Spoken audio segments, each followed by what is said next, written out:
Moin, hier ist Monkey King Rambo. Abonniert den Kanal, liked das Video und lasst auch gerne einen Kommentar da.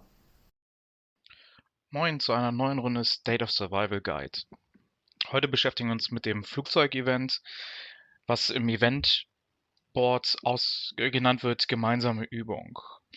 Gibt es zwei Varianten, einmal der Einzelangriff und die koordinierte Operation. Die koordinierte Operation ist leider immer noch nicht freigeschaltet und würde auch nur am Wochenende stattfinden. Die Einzelangriffe könnt ihr von montags bis freitags machen. Ich bin schon ein bisschen weiter, weil wir haben das Event schon seit 100 Tagen.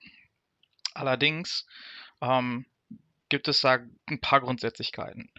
Ein paar Basisinformationen eben, ihr bekommt alle, egal ob ihr T11-Truppen habt oder nicht, bekommt ihr T11-Truppen für dieses Event freigeschaltet.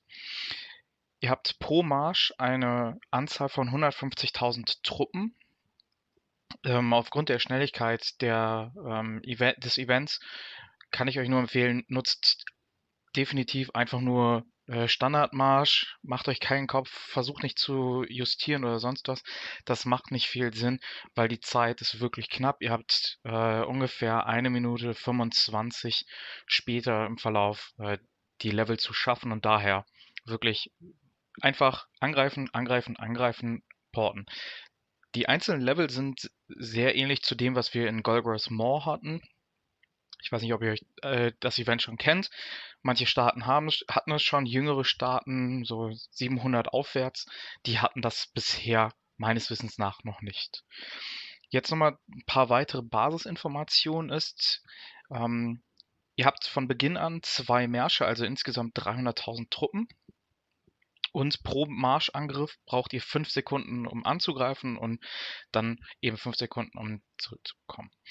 Ab Level 31 bekommt ihr einen dritten Marsch dazu, hat aber den Nachteil, dass es pro Marsch dann 7 Sekunden Laufzeit sind. Dann gehen wir weiter. Dann habt ihr ganz lange eure 3 Märsche und dann ab Level 71 habt ihr einen vierten Marsch. Dieser vierte Marsch geht aber einher damit, dass du dann ab dann 8 Sekunden Laufzeit hast. Und kurze Nebeninfo, warum ihr jetzt plötzlich über der 71 zum Beispiel ein Bild seht, ist, da war das noch rot, also als sehr, sehr schwer machbar gekennzeichnet. Und wenn man das trotzdem geschafft hat, wurde das Bild hinterlegt. So gehen wir weiter. Bei 71 haben wir den vierten Marsch. Wie ihr seht, hier habe ich auch mein Bild. Ich habe 91 geschafft, bevor es irgendjemand anders geschafft hatte, als es noch ein schweres Level war. So, jetzt kommen wir zu Level 111. Level 111 schaltet den fünften Marsch frei. Aber auch hier wieder, es gibt einen Vorteil, ihr habt einen fünften Marsch. Es gibt aber auch einen Nachteil. Die Laufzeit bis zum Ziel sind 9 Sekunden. Und noch weiter kommen wir zum letzten zusätzlichen Marsch. Das ist ab Level 151. Level 151 bringt euch den sechsten Marsch und dann habt ihr 10 Sekunden pro Angriff, der, der dauert. Dazu ist ganz wichtig, hier oben rechts seht ihr Raid-Pässe und die könnt ihr nur einmal täglich einlösen und davon auch nur ein. Also von Beginn an immer einlösen, weil das bringt euch wirklich zusätzliche Komponenten und wenn ihr die verpasst, das ist echt viel. Wenn ihr mal überlegt, 5 Tage lang könnt ihr die einlösen. Das sind 5 Tage, in meinem Fall jetzt 9 Komponenten.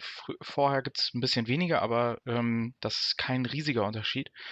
Und das wird euch echt helfen, euer Flugzeug als auch Free-to-Play-Player abzugraden. Deshalb wirklich verpasst keinen einzigen Tag, die einzulösen. Das ist super wichtig.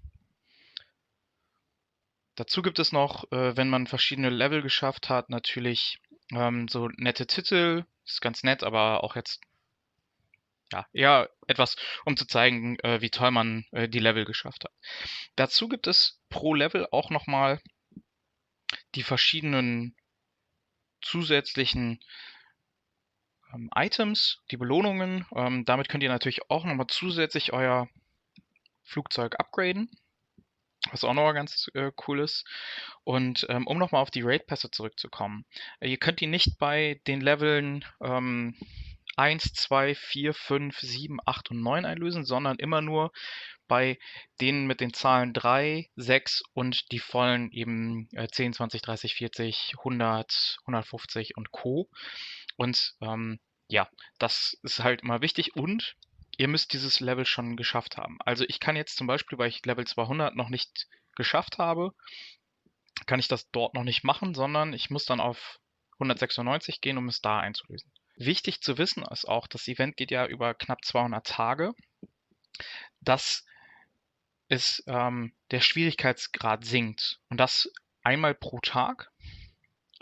Im ersten Monat sind das jeweils 2% und das kann maximal über 10 Tage sein. Also das fällt dann auch übers Wochenende. Also wenn ihr freitags ein neues Level geschafft habt, dann müsst ihr das nächste Level angreifen, wo ihr verliert und dann zählt der immer die 2% runter. Und das sind dann eben an einem Samstag schon 2%, am Sonntag sind es 4% und wenn ihr Montag dann startet, sind es minus 6% im ersten Monat. Im zweiten Monat kommen sogar 3% hinzu, also würde das, wenn ihr freitags ein Level nochmal geschafft habt und das nächste nicht schafft, am Montag schon minus 9% sein. Und wir sind halt jetzt schon im dritten Monat und deshalb fällt das pro Tag um 5%. Ich habe es am Donnerstag versucht, bin gescheitert. Ich habe es am Freitag mit 5% versucht, bin gescheitert. Samstag waren es dann 10, Sonntag 15 und heute sind es eben 20. Und das würde runtergehen bis zu minus 50% an der Stärke und damit sind halt sehr, sehr viele Level schaffbar. Genau. Das einmal so zu den ganzen Basics. Für Leute, die keine T11-Truppen haben, nochmal als Reminder, es bringt euch nichts, einen Marsch abzuspeichern, wenn ihr die nicht habt, weil euer abgespeicherter Marsch kann dort nicht verwendet werden in der Form. Ihr würdet plötzlich keine Truppen drin haben. Ihr hättet zwar eure Helden, aber keine Truppen drin. Deshalb, es bringt nur was, 150.000 Truppen als vorgespeicherten Marsch zu nutzen, wenn ihr auch T11 habt.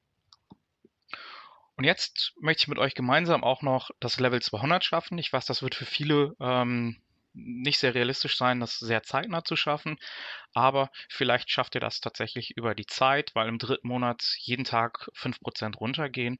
Und ja, deshalb machen wir das jetzt einmal gemeinsam, damit ihr auch seht, ja, von der Spielprinzip her ist das Level, ich werde jetzt angegriffen, deshalb porte ich direkt, weil ich möchte keine Debuffs bekommen. Und einfach ganz schnell angreifen. Das ist super wichtig, weil ihr werdet gleich wieder angegriffen von den Monstern hier. Und mit jedem Angriff wird der Gegner hier stärker. Beziehungsweise bekommt eine höhere Verteidigung. Und ja, deshalb einfach schnell sein, damit ihr innerhalb der Zeit von einer Minute 20 das schafft.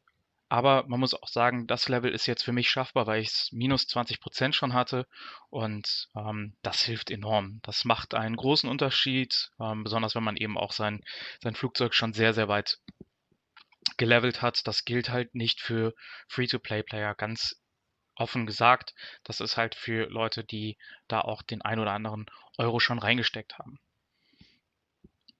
Und jetzt habe ich das auch erledigt in der Sekunde, habe das Level 200 geschafft und ja, damit ist das Event für mich leider Gottes auch irgendwie nicht mehr so ganz relevant, weil ich kann nichts mehr machen, außer einmal am Tag ab jetzt den Raid Pass abzuholen. Darf mich jetzt ganz doll freuen, ganz besonders fühlen. Ich habe jetzt den Titel Kriegsgott und damit habe ich das Event im Endeffekt geschafft und werde mich jetzt 98 Tage lang einmal am Tag kurz anmelden, um den Raid Pass einzulösen. Ich hoffe, ich kann euch über diese kurzen Erklärungen ein bisschen helfen. Ihr konntet daraus nützliche Informationen ziehen und ansonsten könnt ihr gerne in den Kommentaren Fragen stellen oder auf dem Discord-Server, den ich unten eingefügt habe. Da bin ich gut erreichbar, beziehungsweise auch viele andere, die euch sicherlich helfen können, besonders wenn neue Events kommen, dass ihr da bestmöglich vorbereitet seid. An dieser Stelle euch viel Erfolg beim Flugzeug.